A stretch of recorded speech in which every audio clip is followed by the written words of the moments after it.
teď jenom v rychlosti seznámím s tím, co mladí hasiči SDA Sudoměř budou mít na paškál, co všechno se jich bude týkat, co s nimi budeme dělat a co už jsme vlastně i udělali.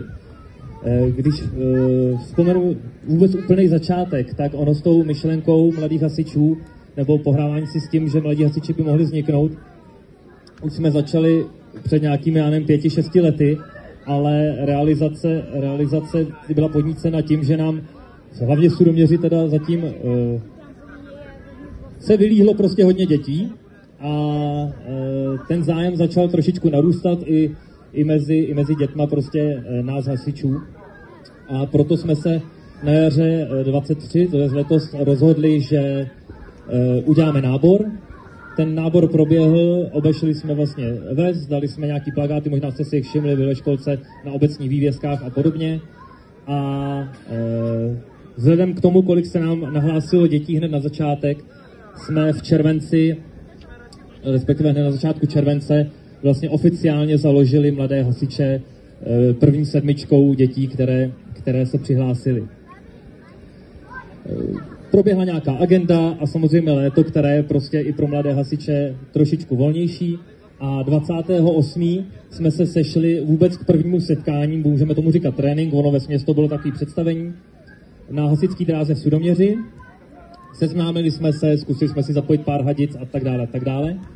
A týden na to jsme poprvé vyběhli a už jsme si nějak děti rozdělili a děcka se ukázaly ve výborné formě, protože to, jak jim to cvaká a jak jsou poslušní, jak se navzájem podporují, je prostě naprosto úžasný a doporučuji vám, pokud pojedete někam na soutěž nebo i k nám se podívat, tak to stojí za to vidět ty cvrčky v tom zápalu a to se bavíme stále jenom o požárním sportu. Jak jsem již říkal, cílem prostě založení těch mladých hasičů bylo udělat nějakou volnočasovou aktivitu pro děti z obce. Jak paní starostka již zmínila, jsou tady snajpři, ve Štěkni je fotbal, v nějakých vsích kolem je taky fotbal, vlastně v Drahonicích mladí hasiči fungují ve Štěkni, ale vesměs jakoby v tom našem blízkém okolí nic nebylo. Proto bychom mladé hasiče chtěli cílit vlastně obecně na sportovní, pohybovou i vzdělávací aktivitu. To znamená, požární sport musí být základ prostě všech mladých hasičů. Tomu se věnujeme i my, zkoušíme tam využít zkušenosti, které jsme měli my jako sudoměřáci a vlastně i kluci z Čejetic s požární činou. Kromě těch požárního sportu, což obsahuje útoky jako takové, štafety dvojic, nějaké běhy přes překážky a podobně, jo, a různá cvičení a bojovky, tak bychom chtěli dělat obecně akce pro děti, kam budou samozřejmě vítáni i ti, kteří nejsou členy mladých hasičů. Budeme uspořádávat nějaké výlety a budeme fungovat hlavně v přírodě. Jo, co se týká třeba toho zázemí, jsme sice malé SDHčko, ale za podpory obce vlastně i našeho vedení, tak máme, myslím si, dráhu na perfektní úrovni, kde se opravdu skvěle běhá, děti tam budou připravovány jakoby maximální péčí. Samozřejmě budeme dbát zejména na bezpečnost dětí. Jo, ono to má spousta aspektů, těma vás tady nebudu zaměstnávat, ale hlavní bezpečnost, nebo hlavním bodem pro nás bude bezpečnost. My jsme založili mladé hasiče, a to kategorii přípravku 3 až 6 let a kategorii mladších, což je 6 až 11 let, s tím, že v náboru jsme psali cirka od 9 let, aby jsme si prostě ty mladé vychovali sami.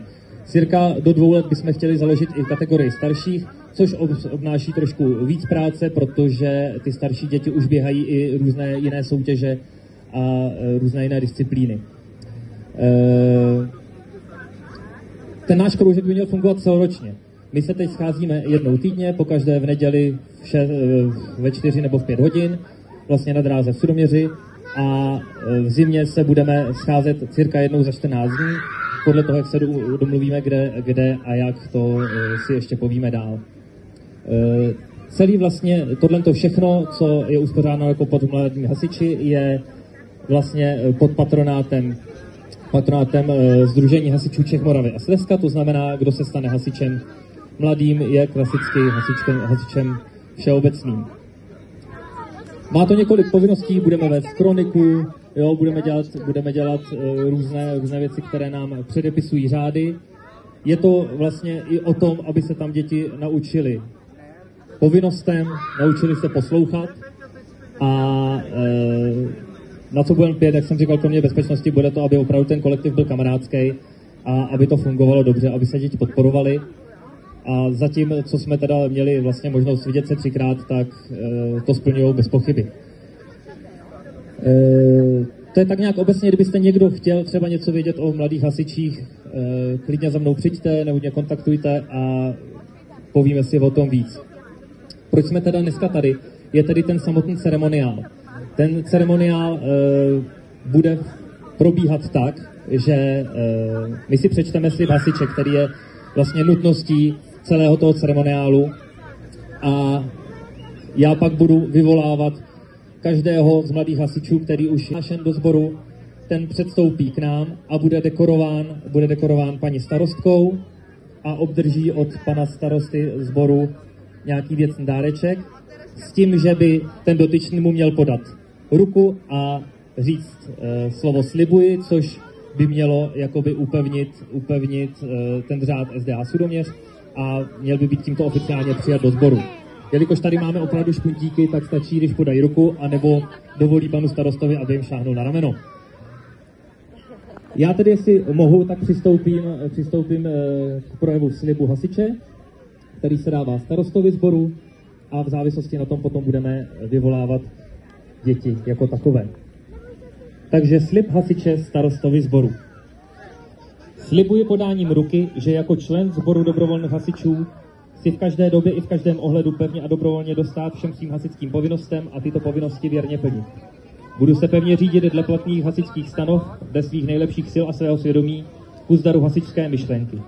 Bohu k úcti, bližnímu ku pomoci, vlasti k ochraně. Tak slibuji. To je slib, který se obecně dává od první republiky a na jeho základě teď proběhne pasování jako takové. Vezmeme to u nás od nejstarších a já poprosím jako první Johanku Hrdinovou. Johanka Hrdinová, aby předstoupila.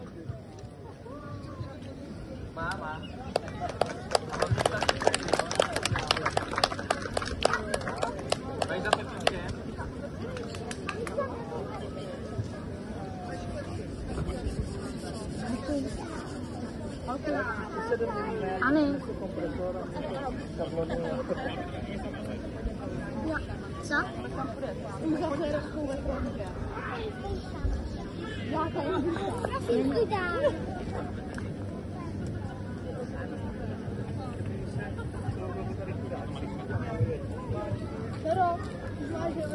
Jako další by měl být Jaroslávek Hrdina, ale ten je ve stavu nemocnic, takže přeskočíme hned dál. A máme tady Tadeáška Kahudu. Vítáme Tadeáška, jak Johanka, tak Tadeáš jsou tahouny týmu. To už se ukázalo na začátku.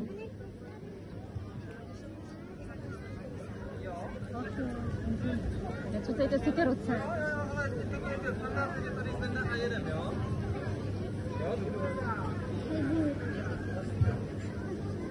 Tak nevím, jestli to bylo úplně slyšet, ale probíhá nám tady slib. To znamená, při podání ruky by mladý hasič měl říct slibuji a tím by mělo být vše utvrzeno. Poprosím jako další první čejetickou, a to Aničku Havlovou.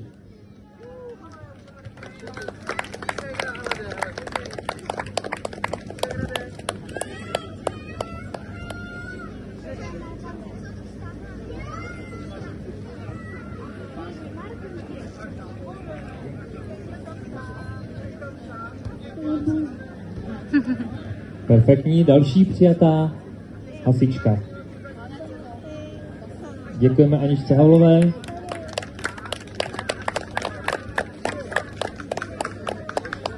Jako další, nepůjdeme moc daleko, Sofinka Havlová.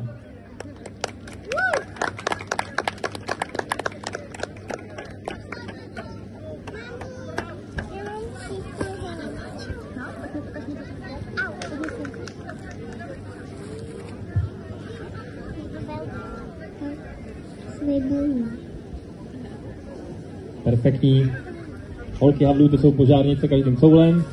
Mimo jiné už jsou proudařkami. Pro vaši informaci, Johanka zvládá troják s bravurou, Tadeášek je už zkušený béčkařem. Jako další se nám tady představí Janeček Dědeček.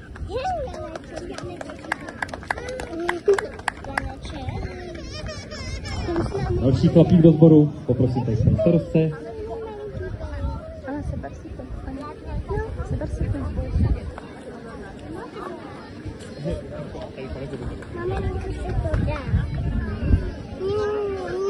Mně se líbí pípy. Perfektní, máme to tuplovaný. Kam si to mám S dát? Janečkem se brzy uvidíme na dráze v Sudoměři. Jako další následuje Kopencová Leonka.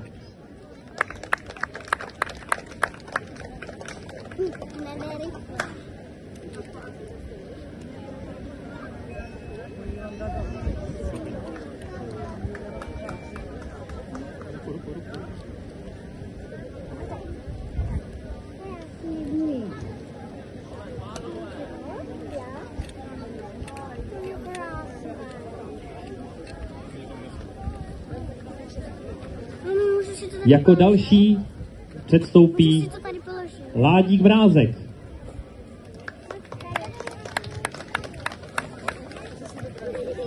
Pojď Ládíku, neboj, kdyby náhodou došlo k nějaké brzdě, můžeme použít i maminku třeba.